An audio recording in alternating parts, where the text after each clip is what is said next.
क्या कभी ऐसा हुआ है कि हर बार जब जिंदगी तुम्हें आगे बढ़ने का मौका देती है, तुम खुद ही एक कदम पीछे हट जाते हो? क्या कभी ऐसा लगा है कि तुम्हारी सबसे बड़ी लड़ाई दुनिया से नहीं, बल्कि खुद से है? तुम मेहनत करते हो, सपने देखते हो, शुरुआत भी करते हो, लेकिन जैसे ही मंजिल करीब आने लगती है, तुम खुद ही सब कुछ बिगाड़ देते हो। फिर तुम किस्मत को दोष देते हो, हालात को दोष देते हो, लोगों को दोष देते हो। लेकिन अगर सच यह हो कि तुम्हारा सबसे बड़ा पहाड़ बाहर नहीं, तुम्हारे अंदर है, अगर ऐसा है, तो आज की कहानी शायद तुम्हारी ही कहानी है। ये थिंकोरा है। यहाँ हम सिर्फ किताबों की बात नहीं करते। हम देखते हैं कि जब एक आम इंसान किसी अच्छी किताब की बात को अपनी जिंदगी में उतारता है, तब उसकी जिंदगी कैसे बदलती है। आज की कहानी शुरू होती है आदित्य की, और आज की किताब है the mountain is you. Aditya हमेशा से एक समझदार लड़का था। उसके टीचर कहते थे कि अगर ये लड़का अपनी क्षमता के हिसाब से काम करे तो बहुत आगे जा सकता है। उसके माता पिता को भी उसी से सबसे ज्यादा उम्मीदें थी। कॉलेज में उसके दोस्त किसी मुश्किल प्रोजेक्ट में फंसते तो सबसे पहले आदित्य को याद करते। उसके पास हर समस्या का हल होता था। लेकिन अजीब बात यह थी कि दूसरों की समस्याएं सुलझाने वाला आदित्य अपनी ही जिंदगी नहीं संभाल पा रहा था। उसकी जिंदगी में एक ऐसा पैटर्न बन चुका था जिसे वह खुद भी नहीं समझ पाता था। जब भी कोई अच्छी चीज उसकी तरफ बढ़ती, किसी न किसी तरह वह उससे दूर हो जाती। पहली नौकरी के समय उसे एक बड़ी कंपनी से इंटरव्यू कॉल आया। महीनों की तैयारी के बाद यह मौका मिला था। लेकिन इंटरव्यू से एक दिन पहले उसने इंटरनेट पर दूसरे उम्मीदवारों के रिज्यूमे देखने शुरू कर दिए। हर रिज्यूमे देखकर उसे लगा कि बाकी लोग उससे बेहतर हैं। पूरी रात तुलना करता रहा। सुबह तक उसका आत्मविश्वास खत्म हो चुका था। इंटरव्यू की निकला ही नहीं। उसने खुद से कहा, वैसे भी मेरा सिलेक्शन नहीं होना था। कुछ महीनों बाद उसने तय किया कि अब अपनी सेहत पर ध्यान देगा। जिम ज्वाइन किया।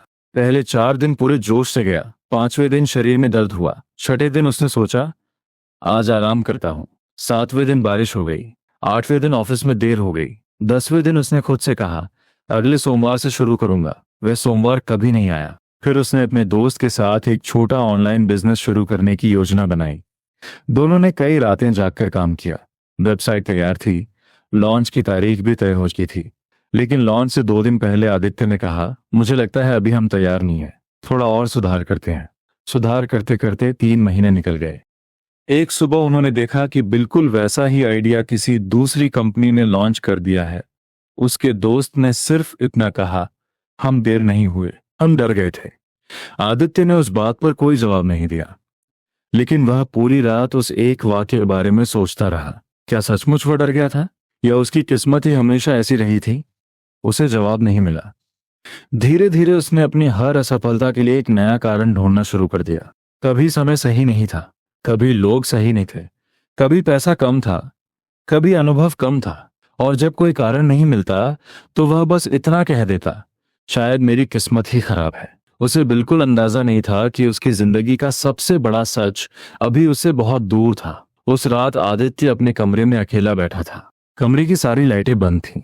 सिर्फ लैपटॉप की हल्की रोशनी उसके चेहरे पर पड़ रही थी। सामने टेबल पर उसकी पुरानी डायरी खुली हुई थी। उसने पिछले 3 सालों में जितने भी बड़े फैसले लिए थे, उन्हें पढ़ना शुरू किया। हर पन्ने पर एक नया सपना था, लेकिन हर सपने का अंत लगभग एक जैसा था। कहीं लिखा था, अगले महीने शुरू करूंगा, कहीं अभी सही समय नहीं है, कहीं थोड़ी और तैयारी कर लेता हूं। उसने पूरी डायरी बंद की और बहुत देर तक उसे देखता रहा। पहली बार उसे लगा कि उसकी जिंदगी में बार बार एक ही चीज हो रही है। हर बार वह पूरे जोश से शुरुआत करता और फिर किसी मोड़ पर खुद ही रुक जाता। उसने खुद से पूछा, क्या सच में मेरी किस्मत मेरा साथ नहीं देती, या मैं ही हर बार अपने कदम रोक देता हूं? इस सवाल का जवाब उसके पास नहीं था। अगले दिन ऑफिस में उनकी टीम को एक नया प्रोजेक्ट मिला। मैनेजर ने सबके सामने कहा, इस बार पूरा प्रोजेक्ट आदित्य संभालेगा, हमें भरोसा है कि यह सबसे अच्छा काम करेगा। पूरे कमरे में तालियां बजने लगी। बाकी लोग खुश थे, लेकिन आदित्य के अंदर डर जाग चुका था। उसके मन में एक के बाद एक सवाल आने लगे। अगर मैं असफल हो गया तो? अगर सबको पता चल गया कि मैं उतना अच्छा नहीं हूं जितना वे समझते हैं? अगर मैंने सबकी उम्मीदें तोड़ दी तो? बाहर से वह शांत था, लेकिन अंदर उसका मन बुरी तरह उलझ चुका था। उस शाम उसने काम शुरू करने के बजाय इंटरनेट खोल लिया। उसने सोचा, थोड़ी और तैयारी कर लेता हूं। फिर एक वीडियो देखा, फिर दूसरा, फिर तीसरा। उसे लग रहा था कि वह तैयारी कर रहा है, लेकिन सच ये था कि वह शुरुआत करने से बच रहा था। 3 निकल गए। पूरी टीम उसके इंतजार में बैठी रही, लेकिन काम वहीं का वहीं था। चौथे दिन मैनेजर ने उसे अपने कमरे में बुलाया। बर, उन्होंने मुस्कुराते हुए पूछा, आदित्य, काम शुरू कब करोगे? आदित्य ने धीरे से कहा, मैं चाहता हूं कि सब कुछ बिल्कुल सही हो। मैनेजर ने जवाब दिया, कई बार सब कुछ बिल्कुल सही करने की कोशिश हमें शुरुआत ही नहीं करने देती। आदित्य ने कुछ नहीं कहा, लेकिन घर लौटते समय भी वह यही बात सोचता रहा। शाम को वह बिना किसी वजह के एक किताबों की दुकान में चला गया। बहुत दिनों बाद वह किताबों के बीच खड़ा था। तभी उसकी नजर एक किताब पर जाकर रुकी। The mountain is you. उसने किताब हाथ में उठाई। नाम पढ़कर उसके मन में एक अजीब सा सवाल आया, अगर पहाड़ मैं ही हूं तो फिर मैं लड़ किससे रहा हूं? उसे जवाब नहीं मिला, लेकिन उसने किताब वापस भी नहीं रखी। वह उसे घर ले आया। रात को उसने किताब पढ़ना शुरू किया। कुछ पन्ने पढ़ने के बाद एक बात ने उसे रोक दिया। किताब कह रही थी कि कई बार इंसान अपनी जिंदगी इसलिए नहीं डरता क्योंकि वह कमजोर होता है, बल्कि इसलिए क्योंकि उसके अंदर ऐसे डर छिपे होते हैं जिन्हें वह खुद भी नहीं समझता। आदित्य किताब बंद करके काफी देर तक चुप बैठा रहा। उसे इंटरव्यू वाला दिन याद आया, जिम याद आया, अधूरा बिजनेस याद आया। हर बार वजह अलग थी, लेकिन डर एक ही था। हर बार उसने खुद को बचाने के लिए कोई ना कोई बहाना बना लिया था। उसने अपनी डायरी दोबारा खोली। इस बार उसने सिर्फ एक लाइन लिखी, शायद मेरी सबसे बड़ी लड़ाई दुनिया से नहीं, खुद से है। उसे अभी भी पूरी सच्चाई समझ नहीं आई थी, लेकिन पहली बार उसने सही दिशा में देखना शुरू कर दिया था। उसे बिल्कुल अंदाजा नहीं था कि यह किताब उसकी जिंदगी का सबसे बड़ा सच उसके सामने रखने वाली थी। उस रात आदित्य ने किताब का अगला अध्याय पढ़ना शुरू किया। इस बार किताब में एक सवाल लिखा था, अगर तुम्हारी जिंदगी बार बार एक ही जगह आकर रुक जाती है तो क्या तुमने कभी ये सोचा है कि कहीं तुम्हें रोकने वाला कोई और नहीं, तुम खुद तो नहीं? आदित्य ने किताब बंद कर दी। उसे लगा जैसे किसी ने उसके मन की सबसे छिपी हुई बात पकड़ ली हो। उसने अपनी डायरी निकाली और एक नया पन्ना खोला। ऊपर लिखा, मैं किन किन जगहों पर खुद ही रुक गया। उसने एक एक करके सब लिखना शुरू किया। इंटरव्यू, जिम, बिजनेस, नई स्किल, पैसे बचाना, हर जगह शुरुआत उसने की थी, लेकिन अंत भी उसी ने किया था। पहली बार उसे समझ आने लगा कि उसकी हार अचानक नहीं होती थी, वह धीरे धीरे शुरू होती थी। पहले एक छोटा सा डर आता था, फिर एक बहाना, फिर थोड़ा इंतजार, फिर एक दिन सब खत्म हो जाता था। अगले दिन ऑफिस में उसने प्रोजेक्ट की फाइल खोली। जैसे ही काम शुरू करने लगा, उसके मन ने फिर वही पुरानी बात कही, अभी थोड़ा और सोच लेते हैं, जल्दी क्या है। लेकिन इस बार उसने खुद को रोक लिया। उसे किताब की एक बात याद आई, कई बार हम तैयारी नहीं कर रहे होते, हम सिर्फ शुरुआत से बच रहे होते हैं। उसने गहरी सांस ली और बिना ज्यादा सोचे पहला ईमेल लिख दिया। सिर्फ 5 मिनट का काम था, लेकिन उन 5 मिनटों ने उसके अंदर कुछ बदल दिया। उसे एहसास हुआ कि काम शुरू करना उतना मुश्किल नहीं था जितना उसके बारे में सोचते रहना। उस शाम वह किताब आगे पढ़ने लगा। उसमें लिखा था कि हर इंसान के अंदर एक ऐसा पहाड़ होता है जिसे वह पूरी जिंदगी बाहर ढूंढता रहता है। उसे लगता है कि उसकी समस्या नौकरी है, पैसा है, लोग हैं, किस्मत है, लेकिन असली लड़ाई उसके अपने मन के साथ होती है। अगर वह उस लड़ाई को नहीं जीतता तो बाहर की कोई भी जीत ज्यादा दिन नहीं टिकती। आदित्य बहुत देर तक यही सोचता रहा। उसे अचानक अपने स्कूल का एक दिन याद आया। वह 8वीं कक्षा में था। स्कूल में भाषण प्रतियोगिता थी। उसने कई दिनों तक तैयारी की थी। घर पर खड़े होकर आईने के सामने भाषण भी याद किया था, लेकिन जैसे ही वह स्टेज पर पहुंचा, उसके हाथ कांपने लगे। कुछ शब्द भूल गया। पीछे बैठे कुछ बच्चों की हंसी उसके कानों में गूंजने लगी। वह किसी तरह नीचे उतर आया। उस दिन घर जाते समय उसने खुद से एक बात कही थी, मैं लोगों के सामने अच्छा नहीं बोल सकता। उस दिन की बात वहीं खत्म हो गई थी, लेकिन वह सोच कभी खत्म नहीं हुई। सालों तक हर नई शुरुआत से पहले वही आवाज उसके मन में लौट आती, तुम नहीं कर पाओगे। उसे पहली बार समझ आया कि कई बार हमारा आज हमारे बीते हुए कल से चल रहा होता है। जिन बातों को हम भूल चुके होते हैं वे हमें नहीं भूलती, वे चुपचाप हमारे फैसले बदलती रहती हैं। हमें लगता है कि हम आज का फैसला ले रहे हैं, जबकि सच में फैसला हमारा पुराना डर ले रहा होता है। आदित्य ने आईने में खुद को देखा।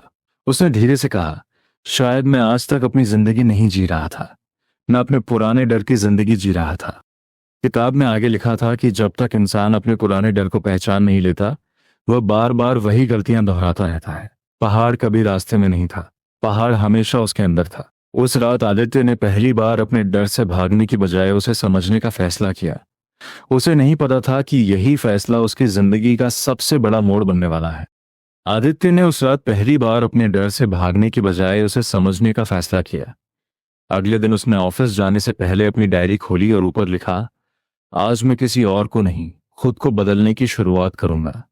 उसने किताब का अगला अध्याय खोला। उसमें लिखा था कि इंसान अपने दर्द से इसलिए नहीं भागता क्योंकि वह कमजोर होता है, वह इसलिए भागता है क्योंकि उसे लगता है कि अगर उसने उस दर्द का सामना किया तो वह टूट जाएगा। लेकिन सच्चाई बिल्कुल उल्टी होती है। जितना हम अपने दर्द से भागते हैं वह उतना ही हमारा पीछा करता है, और जिस दिन हम रुककर उसे समझ लेते हैं उसी दिन उसका असर कम होना शुरू हो जाता है। ये बात आदित्य के दिल में उतर गई। उसने पहली बार अपनी जिंदगी के उन पलों को याद करना शुरू किया जिनसे वह हमेशा बचता आया था। उसे अपने पिता की बातें याद आईं। बचपन में जब भी उससे कोई गलती होती उसके पिता कहते थे, तुमसे कुछ ठीक से नहीं होता। शायद उनका इरादा उसे मजबूत बना था, लेकिन एक बच्चे के मन ने उन शब्दों का दूसरा मतलब निकाल लिया। धीरे धीरे आदित्य ने मान लिया कि वह कभी काफी अच्छा नहीं हो सकता। साल बीत गए, लेकिन वह विश्वास उसके अंदर जिंदा रहा। अब हर नई शुरुआत से पहले वही पुरानी आवाज लौट आती, अगर इस बार भी गलती हो गई तो। उसने महसूस किया कि वह आज भी एक छोटे बच्चे की तरह अपने पुराने डर से फैसले ले रहा था। उसने कभी उन बातों को गलत साबित करने की कोशिश ही नहीं की। उसने सिर्फ उनसे बचना सीखा। किताब में लिखा था कि जब तक तुम अपने पुराने घावों को पहचानोगे नहीं, तुम उन्हें भर भी नहीं पाओगे। आदित्य ने पहली बार अपनी आंखें बंद की और उन यादों को बिना भागे महसूस किया। कुछ देर बाद उसकी आंखों से आंसू निकल आए। कई सालों बाद वह रोया था। उसे लगा जैसे उसके अंदर जमा हुआ बोझ थोड़ा हल्का हो गया हो। उस शाम ऑफिस में एक छोटी सी गलती हो गई। पहले होता यह था कि वह पूरी रात उसी गलती के बारे में सोचता रहता, खुद को दोष देता। लेकिन इस बार उसने गहरी सांस ली और खुद से कहा, गलती हुई है, लेकिन मैं गलती नहीं हूं। ये बात छोटी थी, लेकिन उसके लिए बिल्कुल नई थी। पहली बार उसने खुद से वैसे बात की जैसे वह किसी अपने दोस्त से करता। घर लौटकर उसने किताब आगे पढ़ी। उसमें लिखा था कि दूसरों को दोष देना आसान है, लेकिन जिंदगी तब बदलती है जब इंसान अपने फैसलों की जिम्मेदारी लेना शुरू करता है। आदित्य बहुत देर तक इस बात के बारे में सोचता रहा। उसने अपनी डायरी निकाली और 2 कॉलम बनाए। पहले कॉलम का नाम लिखा, जिन्हें मैं दोष देता रहा।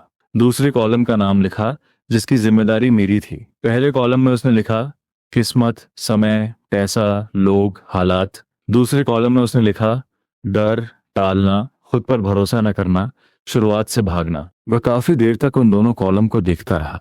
पहली बार उसे महसूस हुआ कि उसकी जिंदगी का नियंत्रण धीरे धीरे वापस उसके हाथ में आ रहा है।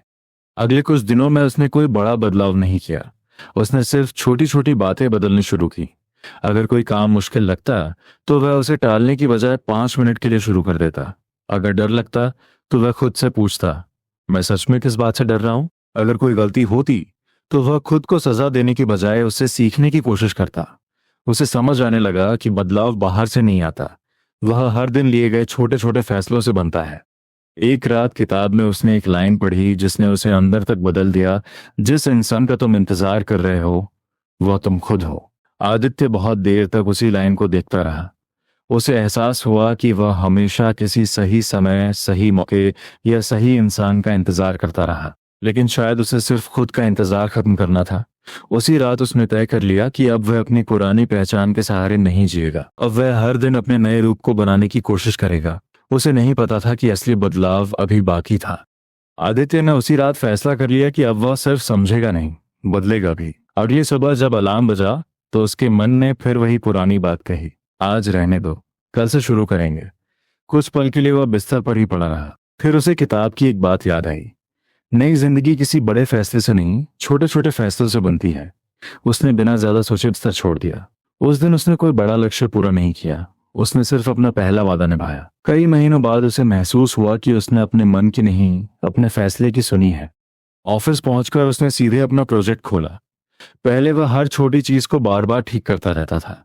इस बार उसने खुद से कहा, गलती होगी तो सीख लूंगा, लेकिन रुकूंगा नहीं। उसने लगातार काम किया। दोपहर तक प्रोजेक्ट का पहला हिस्सा तैयार हो चुका था। उसमें कुछ कमियां थीं, लेकिन इस बार उसने उन्हें देखकर काम बंद नहीं किया। उसने उन्हें ठीक किया और आगे बढ़ गया। शाम को उसके मैनेजर ने फाइल देखी और मुस्कुराकर कहा, आज पहली बार लगा कि तुम अपने ऊपर भरोसा करने लगे हो। आदित्य ने कुछ नहीं कहा, लेकिन अंदर ही अंदर उसे लगा कि शायद बात सच थी। धीरे धीरे उसकी जिंदगी बदलने लगी। उसने देखा कि मुश्किलें पहले जैसी ही थीं। ऑफिस का दबाव भी था, थकान भी होती थी, कभी कभी डर भी लौट आता था, लेकिन अब एक चीज बदल चुकी थी। पहले डर आते ही वह रुक जाता था, अब डर आता था और वह फिर भी आगे बढ़ता था। उसे समझ आ गया था कि हिम्मत का मतलब डर का खत्म हो जाना नहीं है। हिम्मत का मतलब है डर के साथ भी चलते रहना। एक रविवार वह अपने पुराने कमरे की सफाई कर रहा था। अलमारी के सबसे ऊपर उसे एक पुराना डिब्बा मिला।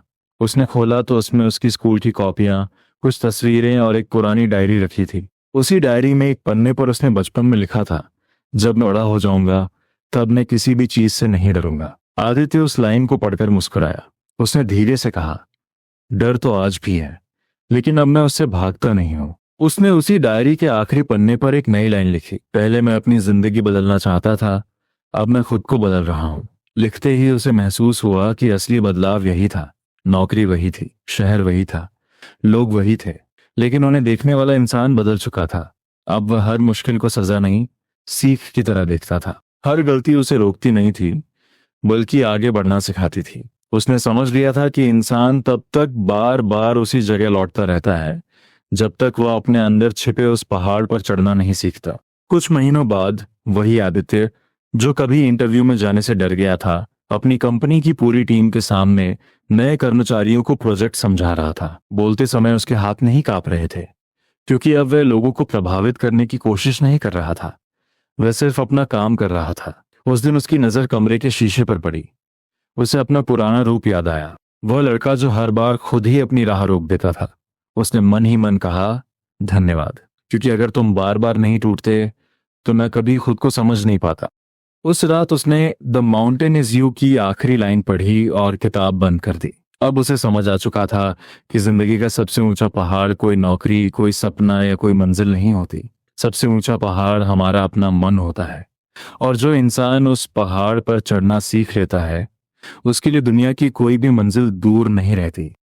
यहाँ हम सिर्फ किताबों का सार नहीं बताते, हम देखते हैं कि जब एक अच्छा विचार किसी आम इंसान की जिंदगी में उतरता है तो उसकी पूरी कहानी कैसे बदल जाती है। अगली कहानी में फिर मिलेंगे, तब तक एक छोटा कदम उठाओ, रोज उठाओ और कभी रुकना मत।